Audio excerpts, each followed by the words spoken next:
G'day, ZiggyD here, and welcome back for another Path of Exile guide. In this video I want to share with you guys what I've learned about farming the Vaal Side Areas, or farming for the Midnight Fragments. Recently on stream I had to save up for a Ming's Heart and for my character, and I needed to make a good chunk of currency, and I'd heard a fair bit about this Vaal Side area farming, and I've never actually tested it. I'm kind of jumping into this a little bit late, but I thought it's still something that could, deserve a bit of exposure, something you guys might like to know.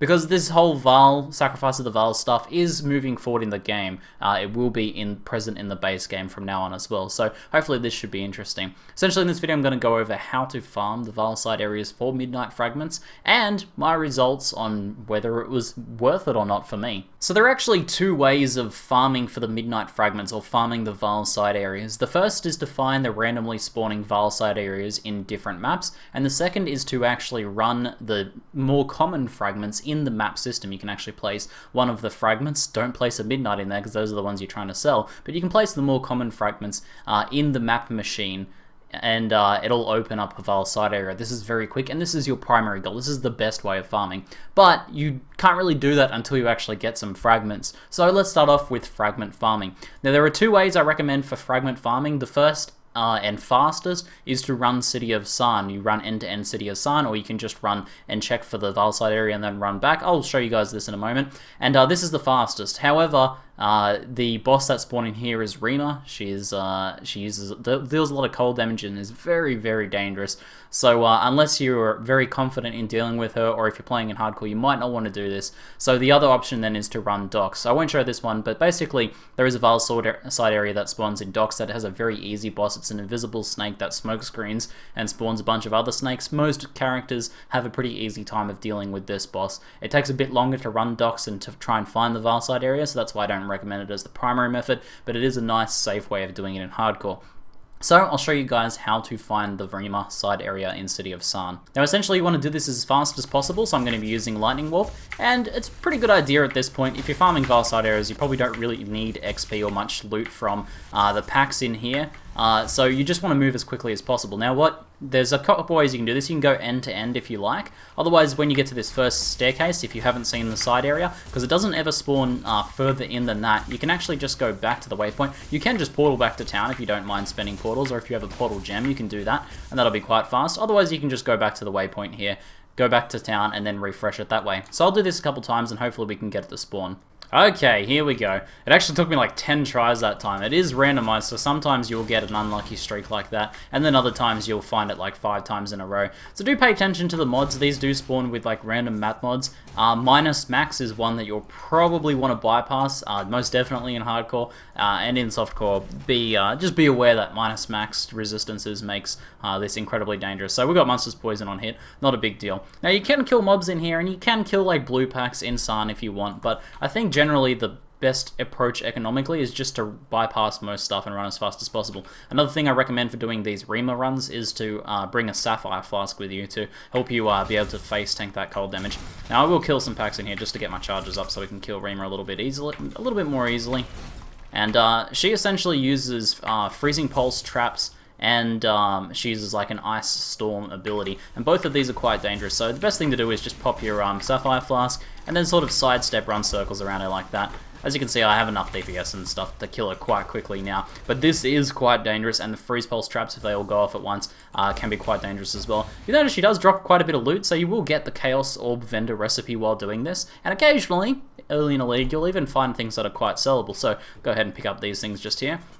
And then, hopefully we get a fragment this time, and not a skill gem. I've certainly been trolled by many skill gems, so let's check it out. We got Sacrifice at Dawn. Cool, so this is a fragment we can run in the map system now, and I can show off that secondary approach. So what I'll generally do is I'll run Rima until I have 5 to 10 map fragments, and then I will go and actually run each of those fragments. So let me just go ahead and get rid of some of this stuff here. Wow, I actually got a semi-decent quiver. For softcore, that's not a bad quiver. Okay, so Sacrifice at Dawn and Sacrifice at Dusk are both very common fragments, and these should be used in the map device. Sacrifice at Noon is a bit iffy. It's a little bit more rare than the others, and it can sometimes sell for like a Chaos or something like that early on, but eventually it becomes kind of worth nothing because people get so many of them, and I usually just end up running the Sacrifice at Noons. The Sacrifice at Midnights, though, are the valuable ones that you'll be selling. So all you do is open up the map device here. Obviously this has to be in Merciless. Now in getting these, as I said, you can run City of Sign over and over again to specifically get these, but while you're leveling your character, I don't mind the idea of sort of going in and just doing the side areas every now and then, especially if it's an easier one, or if you're farming docks, you happen to come across the side area, do it whenever you see, because it's nice and easy, and you will start to save up some of those fragments as you get closer to endgame, to where you might want to do this farming. So let's go ahead and open it, and we'll see what we get. And essentially this, as you see, just opens up instant access into a side area. So when you have like 5 to 10 of these, you can just chain them super quickly. And then basically, this will be a higher level zone. Depending on the map fragment, it'll be either 66, 67, or 68. Midnight is 69, but you're never really going to be running those, so it doesn't matter. So do be aware that this will be a little bit more dangerous, especially if you get like a level 68 Rima, can be quite tough. But otherwise, you can farm these since they are slightly higher level. You know, it's basically the same as doing some low level maps. So you can farm these guys if you want. And that's certainly not a bad idea. I actually found that I found quite a bit of gear in addition to the Midnights I found quite a few rares and even a bunch of sellable stuff as well. So I made probably about as much money as I made selling Midnights as I made from just selling drops and doing the Chaos Orb vendor recipe and things like that. So it can be pretty profitable in general running these guys, especially because it's so fast and you get to the boss so quickly as well, getting thrown around by rowers just here. Alrighty, so this is the Goat Leap Slammer. Take the time to learn the bosses and be careful if you don't know which of each of the bosses is, and just be careful with, you know, the dangerous ones are probably like Rima, and there's a Bubble Snake. I think those are probably the two ones that gave me the most trouble, but depending on your build, some will be tougher and some won't be. So we got another Sacrifice at Dawn. Now what happens then? We got another one that we can run. We simply go back. We go back to the map room, and we essentially got a refund. We get another attempt at running this. So essentially, you'll have like, 10 fragments. You'll run them. You might get 1 or 2 Midnights. Maybe you'll get 1. Maybe you get none. But you'll get a bunch of other fragments back. Each time you get a fragment back, you're essentially getting a refund, and you can run it again. And the idea is just to slowly cascade and convert down all of your fragments into either Midnights or Skill Gems. Skill Gems are kind of like the lose scenario, whereas Midnights are clearly the win scenario. So, is this all worth it? Well, keep in mind that I've done this in the Sacrifice of the Vaal expansion pack. In the future, the how common these side areas spawn in the normal game will decrease. ZiggyD have said that they will still keep spawning, but this will be less of the focus and it will spawn less often. However, the price of Midnights might also rise in line with it becoming less common. So who's to say exactly how economic it will be in the future to do this, but I think there will at least be some money to made.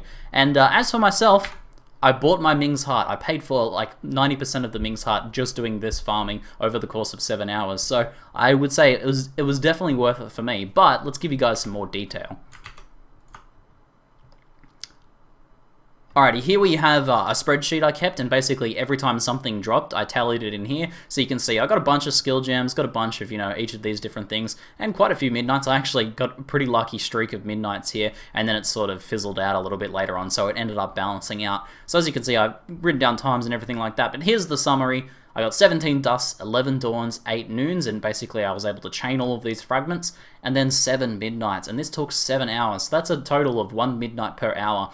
Now, at the prices in Softcore 1 month, this was about 8 chaos an hour for me just from selling the midnights, which is okay, nothing really exceptional. The price has gone up a little bit, but in standard, I've been told that the prices are closer to 15 chaos, which is maybe something like half an Exalt. So the prices can range. So depending on the prices, this can be quite profitable, and it's not like super high end, like doing super high level maps, getting really good drops and selling stuff through a shop thread, you're going to make more, I'd say.